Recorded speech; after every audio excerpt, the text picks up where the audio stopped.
Lord. So po, let us all stand and let us open in prayer ang ating pong pakikinig, pag-aaral ng salita ng Diyos. Let us pray. Hallelujah, O Lord. Lord, minsan pa po, Panginoon, maraming pong salamat sa time na to, Lord, that we can come in your church and we can study, Lord, your word. Panginoon, napaka-laking pribilehiyo, Panginoon, ang makasama ka po, Panginoon namin. We just want to welcome you, Lord, in this place and continue, Lord, to guide us, teach us, O God. Bless, Lord, your people. Bless mo po ang aming online viewers na kasakasama, O God. Even po, Lord, yung mga parating pa lang. And I know, Lord, na galing sila sa work. Kayo po ang mag-ingat sa kanila, Panginoon. Minsan pa po, Panginoon, malaya ka pong kumilos sa kalagitnaan namin. We honor you, we magnify you. Ito po aming dalangin. In Jesus' name we pray. Everybody say, Amen. So po, makakaupo po tayo. And let us study our lesson for tonight. So we are now on our lesson 6 sa atin pong Images of Grace Discipleship Training. Again, this is a book of Pastor June Malaso. Ito po ang kanyang libro. And the title of our lesson for tonight is called Committing to a Local Church. Ang ganda po ng pag-aaralan natin po sa gabi na ito. Kasi po, bilang mga Kristiyano, ito yung gagawin ni Lord. Once na tayo ay nakakilala, nakatanggap na tayo sa ating Panginoon, tayo po ay anak na ng Diyos, then ilalagay po niya tayo sa isang local church. Ito po ang gagawin ng Panginoon. Para tayo ay turuan, para tayo ay ingatan, at tayo ay alagaan po, no? Kasi, ito po ang kanyang design para sa mga Kristiyano. At kapag tayo ay nailagay na sa isang local church, kailangan nandun po yung commitment natin. Amen? So we are to be committed on the church. Commitment po sa pagdalo, sa gawain. Okay? Commitment po sa pakikinig ng salita ng Diyos. Commitment sa pag-aaral ng salita ng Diyos. At syempre, hindi lamang nakikinig, hindi lamang nag-aaral, commitment din sa pagsunod sa salita po ng Panginoon. Amen? Tapos, kanina nga po, sabi ng ating kapatid, di po ba, sa tithes and offering natin, ini-export yung pagbibigay, which is, yun din po dapat, meron tayong commitment sa pagsuporta po sa gawain. Amen? Ito po ang tinuturo sa atin ng ating Panginoon. And then, every time we have prayer meeting. So, meron din tayong commitment sa pagpapanalangin. Okay? So, hindi po lalago ang isang Kristiyano kapag hindi siya nakakommit. Ito po ang mangyayari. Hindi po siya talaga lalago, no? Kasi tingnan niyo po sa ating passage. Sa Hebrews 10:24 to 25, tingnan niyo po ito, no? Sabi doon, let us consider. Tingnan daw po natin, i-consider daw po natin how to stir up one another to love and good works, not neglecting to meet together, as is the habit of some, but encouraging one another, and all the more as you see the day drawing near. So tingnan niyo po, no, sa passage, sinasabi doon, stir up one another. So how can we stir up one another to love and good works kung di ko naman siya kilala talaga? Kasi hindi naman ako talaga umattend eh. Nakikita niyo po, no? How can I encourage si Sister Lisen, kunyari, kung wala kaming malalim na pinagsasamahan? Nakuha niyo po, no? Kaya nga po, Christianity is not just a personal relationship with the Lord. Hindi yung, ay, meron naman akong relasyon kay Lord. Tama na yun. No? Dapat, if I have a relationship with the Lord, dapat, meron din akong relationship sa mga anak ng Diyos. May relationship daw po dapat tayo sa bawat isa. May involvement tayo sa ating fellow believers. Kasi nga po, nung niligtas tayo ni Lord, hindi tayo niligtas para mag-isa lang tayo. He included us into His body. Kaya nga po, meron tayong local church na inilagay sa atin, nilagay tayo rito sa LWBC Macau, and then, kasama rin tayo sa tinatawag na Universal Church. So, lahat ng nakakilala sa Panginoon, they're included doon po sa Universal Church. Sabi po sa Ephesians 5:23, Christ is the head of the church, His body, and is Himself its Savior.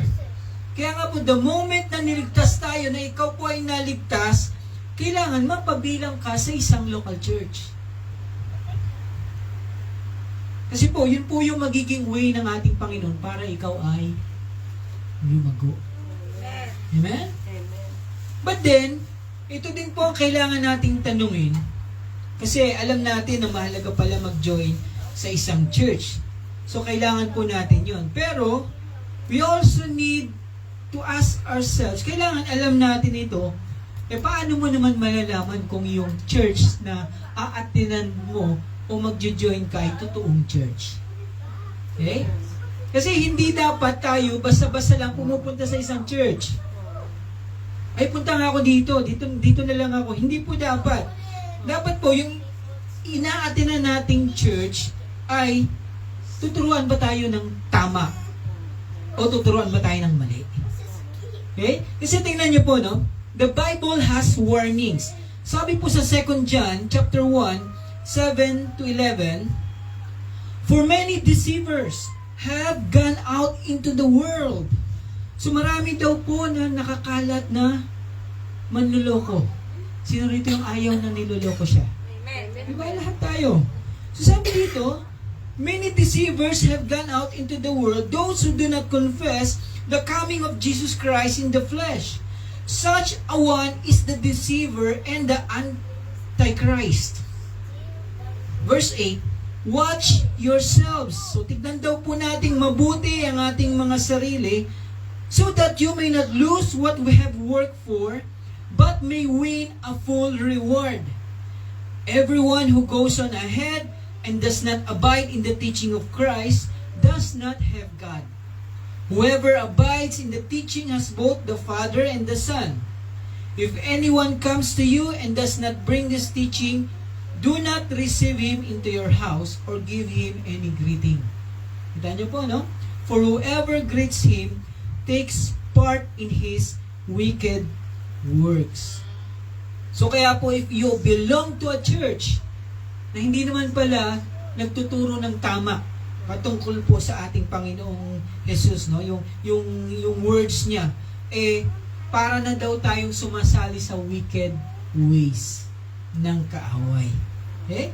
Kaya kung sasali po tayo sa isang church, tapos doon po tayo magkukumit, then kailangan nating maintindihan yung ano ba yung essential o katangian ng isang biblical na church. Okay?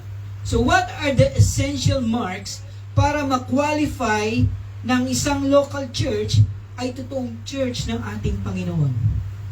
Okay, tingnan po natin baka ito ba ay meron dito sa LWBC. Itong essential qualities na ito, no? So number 1 po na essential qualities that we need to consider kung hahanap tayo sa isang local church is that it is a gathering of born-again Christians. So, tignan mo nga yung katabi mo kung siya ay born again. No? Kasi ito yung una mong titignan sa isang church na yung makakasama mo ba ay talaga ba silang born again. Kasi hindi po ba pwede na they're in the church tapos and claiming to be a Christian pero hindi naman sila born again. Nangyayari po ito. Magugulat ka na lang, di pa pala nila alam kung ano ibig sabihin ng born again. Pero nasa church sila. Okay? So, when we say born again, nakarinig sila ng good news, ng gospel. Nangyari po ba sa atin ito? Na when we heard it, naunawaan po natin, nakita po natin na tayo pala ay may kasalanan, tayo pala kailangan maligtas, kailangan ng tagapagligtas, tapos nakita natin na si Kristo pala yung Savior natin. Okay? Kaya nga, we made a decision upon hearing the gospel. Nagdesisyon tayo. Ito palang kailangan kong gawin. I want to receive our Lord Jesus Christ as my Lord and Savior. Sabi po sa Acts chapter 2, 41 to 42, tingnan niyo po ito, no? So those who received His word were baptized, and there were added that day about 3,000 souls. And they devoted themselves to the apostles' teaching and the fellowship, to the breaking of bread and the prayers. So pansinin po natin, may number na tumanggap. Ang sabi po dito ni Luke, in-include niya po yung number, maybe it's more than 3,000 yung nandun habang nagpipreach si Peter. Sabihin na natin 5,000 yung nandun that time. Pero ang isinulat lang ni Luke dito na nakikinig kay Peter ay 3,000 lang yung nakaintindi ng message. Kasi sinabi doon sa Acts, yung words na they were cut to the heart. Kaya nga sinabi nila kay Peter, paano kami maliligtas? Kasi ibig sabihin, yung mensahe ni Peter, tagos sa puso nila. So kung titingnan po natin, kung let's say 5,000 yung tao doon na nakikinig, pero 3,000 lang pala yung nakaintindi ng message, then we have to understand, kailangan, kapag nakikinig tayo ng mensahe, nauunawaan mo talaga, naiintindihan mo talaga. Kaya nga, they receive the message eh. So the moment you understand yung sitwasyon mo, naunawaan mo yung mabuting balita, tapos humingi tayo ng tulong, sabihin mo, Lord, ligtas niyo po ako, then God will save you. Amen. At yun po yung born again. Kasi kala nila hanggang ngayon, ang born again ay bagong relihiyon yan. Bagong sumanib ka sa isang kulto, sabi pa nga nila. Hindi po.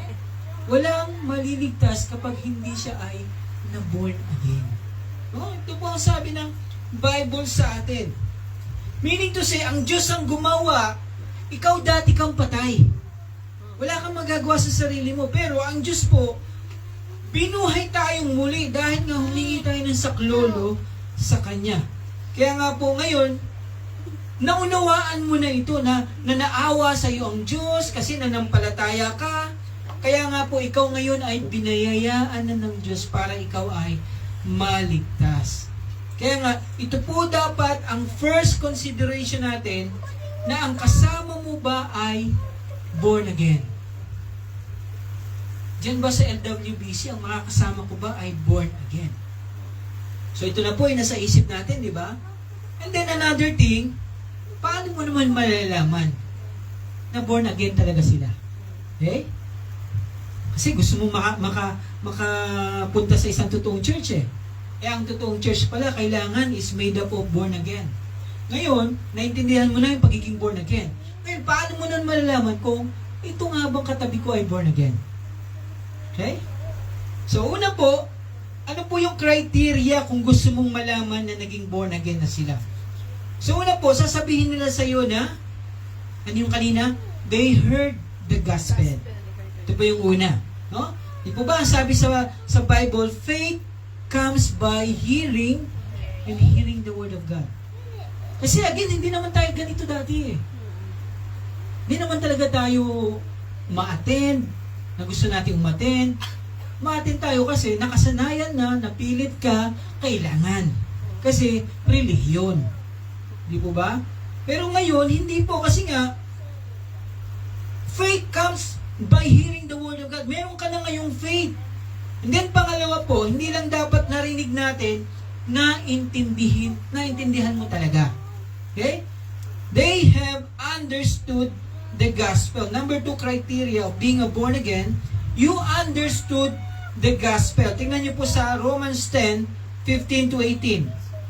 And how are they to preach unless they are sent? As it is written, how beautiful are the feet of those who preach the good news. So may ipapadala daw para mag-preach ng good news. Kaya ka nakarinig ng mabuting balita kasi may pinadala si Lord. Kaya nga ang sabi dito, ang daladala niya na makakapagligtas sa iyo, good news yun. Kaya nga ang ganda ng paa eh. Diba? How beautiful are the feet. Ibig sabihin, ito yung daladala niya sa iyo, pero kailangan maintindihan mo. Kasi kapag naintindihan mo yung sinasabi niyang gospel, then doon mo palang mau-obey. So, hindi mo lang siya narinig, naintindihan mo talaga. Okay? Kaya nga po, faith comes from hearing and hearing through the word of God. Tapos tingnan niyo po yung sa passage natin, sabi doon, but they have not all obeyed the gospel. May tendency na baka nga mamaya, kaya kita sinisigurado, baka mamaya, yung narinig mo na message ng good news, napunta ka rito sa, hindi naman nila naintindihan. They have not all obeyed the gospel. Kasi nga, sabi ni Isaiah, for Isaiah said, Lord, who has believed what he has heard from us? Hindi mo naintindihan, kaya hindi mo pinaniwalaan. Okay? Baka nakasama ka dun sa 5,000, pero hindi ka nakasama sa 3,000. Nakuha po ba natin? So kaya nga sabi dito, so faith comes from hearing and hearing through the word of Christ, but I ask, have they not heard? Indeed, they have. Narinig naman nila. For their voice has gone out to all the earth, and their words to the ends of the world. Kaya po, napakahalaga na naintindihan mo talaga yung gospel. Kasi po, not everyone who has heard the gospel is to be considered saved. Again, unawain po natin. Hindi dahil sa nakapakinig ka ng gospel, ay ligtas ka na. Napakinggan mo lang siya pero hindi mo naman naintindihan. Di ba ba? Naalala niyo po yung the parable of the soil. 4 na klase ng quality ng soil, di po ba? Ano lang yung bumunga yung trigo na hinasik? Di po ba? Yung good soil lang. Yung iba po, matinik, matigas, mabato. Di ba? So those who did not understand the gospel were never saved. Hindi po, ay naligtas ka pero nawala. No? Hindi po. You were never really saved in the first place. No? Kaya kailangan maunawaan po natin yung gospel. Then number 3 criteria po ng pagiging born again, they must have accepted the message as true. Totoo nga itong napapakinggan ko na ito. And as a result, responded in faith and repentance. No? Ano po yung sabi sa passage natin? Because if you confess with your mouth that Jesus is Lord and believe in your heart that God raised Him from the dead, you will, be saved. Hindi sinabi na you might be saved. You, baka maligtas. Hindi. Ikaw talaga ay maliligtas. For with the heart, one believes and is justified. And with the mouth, one confess and is saved. So meaning to say, you understand, kaya nga you responded, Lord, I want to be saved. You are now the Lord of my life. Kaya nga sabi mo nga, Jesus is Lord. So, ibig sabihin, you responded doon po sa pagkakaintindi natin. Kaya nga, hindi po pwede na hindi mo maintindihan eh. Pero marami po ang nasa church na hindi nila naintindihan. Kaya we have to distinguish din po. No? Kasi po, yung mga ibang church ngayon, meron silang teaching na pwede naman lahat na ng faith. Iisa lang naman yan. Doon din naman tayo pupunta. Hindi po eh. Anong sabi ng Panginoon? Jesus is the way. Hindi si Muhammad, hindi si Buddha, hindi si Confucius, but Jesus is the only way. Okay? Exclusive po ito. So pangapat po, ito po ang kailangan mangyari upon accepting the Lord as our Lord and Savior. So sabi mo, born again ka, then they must show fruits of repentance in their lives. May kita daw po sa atin ngayon yung bunga ng ating pagsisisi. Kasi ito po yung paulit-ulit na sinasabi sa atin ng Bible, na sabi nga po, not anyone who claims to be born again is truly born again.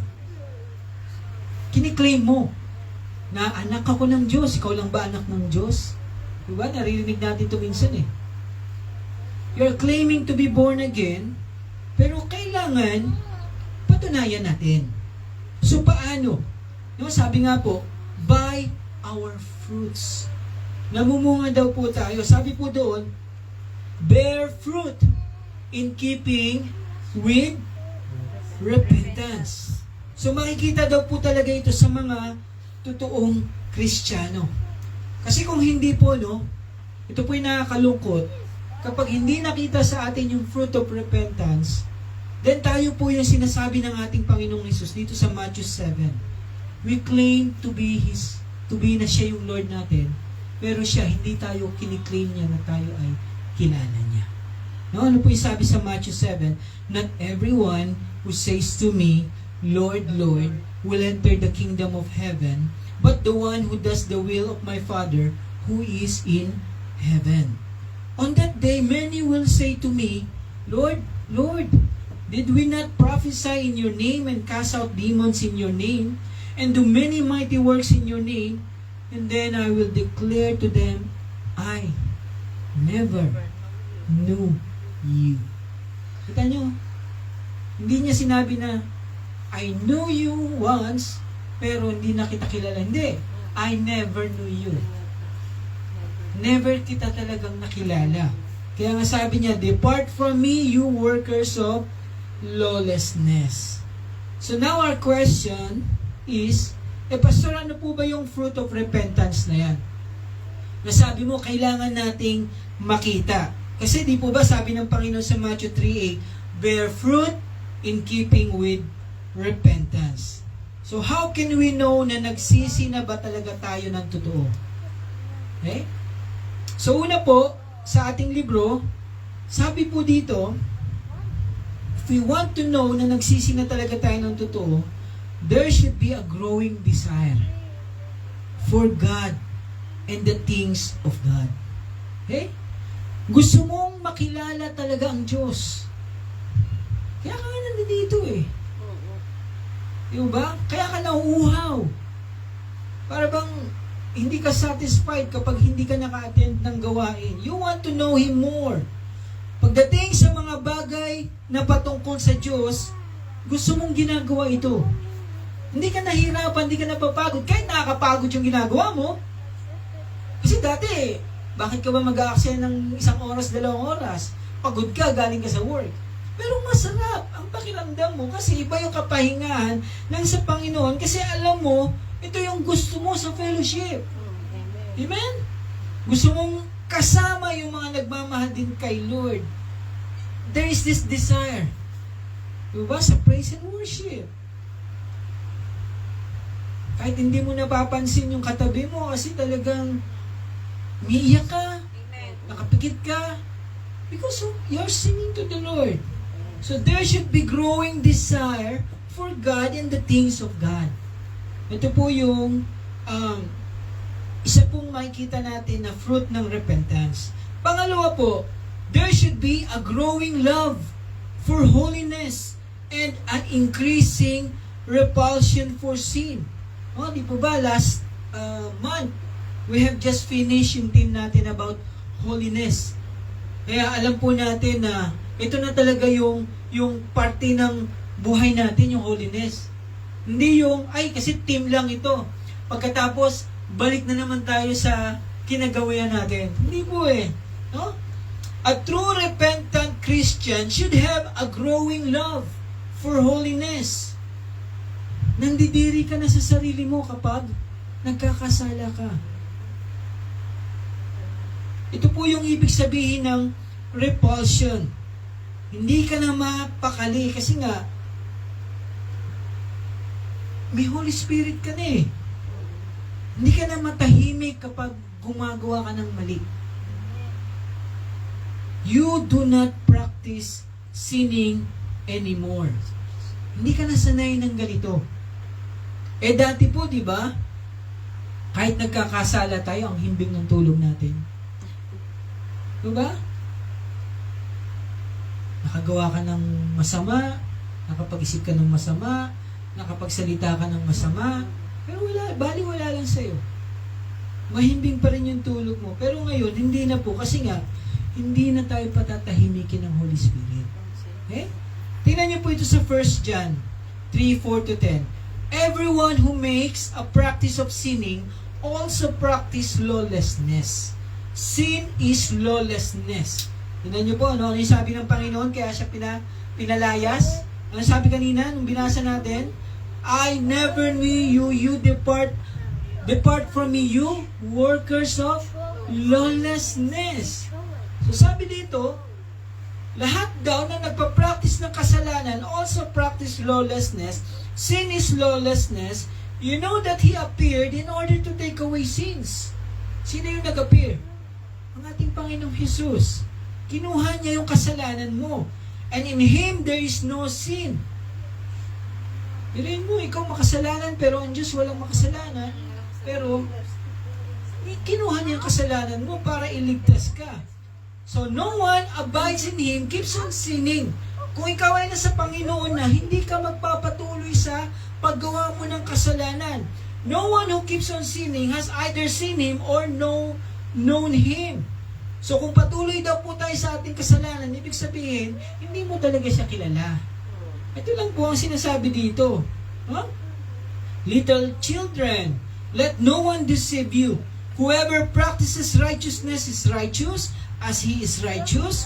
Whoever makes a practice of sinning, kanino daw siya? Is of the devil. For the devil has been sinning from the beginning. The reason the Son of God appeared was to destroy the works of the devil. No one born of God makes a practice of sinning, for God's seed abides in him, and he cannot keep on sinning because he has been born of God. By this, it is evident who are the children of God and who are the children of the devil. So dito daw po natin makikita kung totoo nga ba na si Sister Lucelle ay anak ng Diyos o hindi. How do we know? Diba? Ito yung mga sagot sa mga makikita mo na test na ang Biblia rin ang sumasagot. Ano sabi niya? Whoever does not practice righteousness is not of God. Ha? Puro lawlessness, hindi ka anak talaga ng Diyos. Sabi mo lang yan, anak ka ng Diyos. Pero ang totoo, hindi. Tapos, sabi pa rito, nor is the one who does not love his brother. Okay?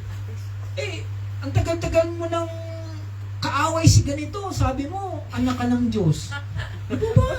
Sinasagot tayo ng Biblia. Mata niyo po? Daming kaaway. Ang dami mo kaaway.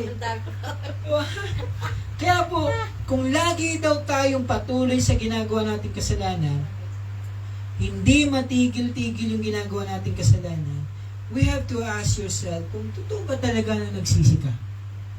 Okay? Because unbroken pattern of sin is unfit for a true Christian. Okay? So number 3, there should be a willingness to obey the Word of God. Nagsisisi ka ba talaga? Born again ka ba talaga? May fruit of repentance ka ba talaga? Then, there should be a willingness. Meron kang kusa na nakikita mo na ito ang salita ng Diyos, ito pinapagawa sa'yo, susunod ka na. Amen. Hindi dapat matigas ang ulo mo. Okay? Ano sabi dito? If you love me, you will keep my commandments. No? So, kung titignan natin, napaka-basic eh. Di po ba, sa buhay ng isang Kristiyano, kasi tingnan niyo po ito, no? Sabi natin, Lord natin si Jesus Christ. Di ba? Siya yung Panginoon mo, siya yung nagmamayari sa buhay mo. Kaya dapat, ang susunod na sasabihin mo dapat, susunod talaga tayo sa Kanya. Okay? Pero bakit hindi tayo sumusunod? Hello? Bakit hindi ka sumusunod? Ano po bang commandments ang narinig natin na hindi mo sinusunod? And you said you love the Lord. Ano sabi niya? If you love me, you will keep my commandments. So isa po na patunay na nagsisi tayo ay meron tayong willingness. Gusto mo, may kusa kang sundin yung salita na napapakinggan po natin. Minsan mapapansin po natin, may pinreach ang pastor, tapos ng preaching, application, di ba, dapat? Ayaw pa rin. Hindi pa rin application. Ayaw pa rin sundin. Nakuha po ba natin? Pangapat po, no? There should be willingness to reject of this evil world and refusing attachment to it. Wala na daw pong hatak ang mga makamundong bagay sa atin. Wala tayong mga konti lang yung boys natin dito no? Niyaya ka ba mag-inom? Tanggihan mo na. Nagpapayaya ka pa ba? Sumama po. Niyaya ka bang maglasing? Naglalasing ka ba? Niyaya ka bang magsugal? Tara, dati naman tayo nagsusugal. Nagsusugal ka pa rin ba? Niyaya ka bang mambabae? Ay, niyaya ka bang manlalaki? Diba? So anything na alam mo na ayaw na ng Diyos, kasi ito yung ginagawa mo dati, pero ngayon dahil nakakilala ka na, nagsisi ka na, binago ka na, kaya nga nilalayo mo na yung sarili mo dito. Hindi naman ako nakikita ni pastor Diba? Secret lang to Hindi naman ako nakita ni sister. Ay, si brother nakita ako, pero ganun din naman siya Hindi ako may susumbong noon. Diba? Hindi po yun. You are now a new creature. The old is gone, the new has come. Kaya nga po kailangan makita ito sa iyo na do not love the world or the things in the world. If anyone loves the world, the love of the Father is not in him. Okay? So number 5 po, no? Na kailangan makitaan tayo kapag sinasabi natin totoo talaga na nagsisi tayo, there should be a growing love for the brethren. So meron daw po tayong pagmamahal sa isa't isa. And every day, it is growing. Lumalago. Hindi every day, it is decreasing. Ang init-init ko sa'yo. Ano na ba ngayon? 2025. Nung 2020, pero after 2025, ang layo mo na sa akin. Hindi mo dapat. Okay? Hindi tayo namimili ng mamahalin natin. Amen. Yes! Magkikiskisan po tayo. May friction po ang pagsasamahan natin. Pwede po akong mainis sa'yo. Pwede kang mainis sa akin. Kasi lahat tayo magkakamali Ano po ba natin? Amen. No? Pero dapat, mas lamang yung pagmamahal mo. Kaya nga tayo pinagkaisa dito sa isang church Kasi ang commandment ay magmahalan. Hindi tayo nilagay dito para magkagatan. Magmahalan daw po. Maipakita natin yung pagmamahalan sa isa't isa. That's why there is forgiveness in the church. Totoong forgiveness, okay? Kasi nga po, if I make a mistake, yes, I will make a mistake. You will forgive me kasi I know you will also make a mistake eh. Hindi ka na ba magkakamali? Yung palang iniisip mo na hindi ka magkakamali, pagkakamali na yun. Di ba? Nobody's perfect. So, hindi po doon natatapos yung samahan natin. Kasi nga po, our love is growing. Hindi po kapag na-correct ko si Sis Gazelle, si Sis Gazelle ang tinatamaan natin yan mawawala na po yung love. No? Wala pong perfect na samahan sa church. But as we mature, nakikita po natin na ito pala talaga ang susi, ang pagmamahalan. Kasi tingnan niyo po ito, no? Pag nagkaroon tayo ng conflict, ang ginagawa po ng karamihan, and I hope na yung iba hindi po, no? Kasi as they mature, makikita natin ang susi nga pala talaga, pastor, ay pagmamahalan. Ganyan po, kapag na inis ka sa isang kapatid, ang tendency, alis ka, mawala ka. Tapos, siyempre, maghanap ka ng ibang gawain, kung talagang totoong Kristyano ka, tapos, siyempre, ganun din ang mangyayari. Maybe, isang taon ka doon, walang kaaway, tapos after 1 year, may kaaway ka na. Alis ka na naman.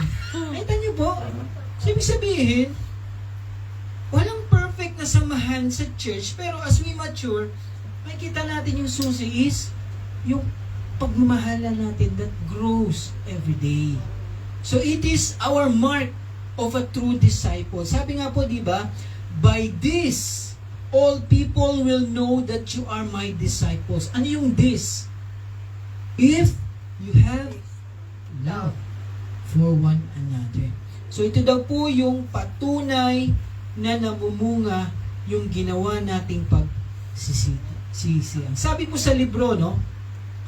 We believe that a genuine believer will consistently pass this test.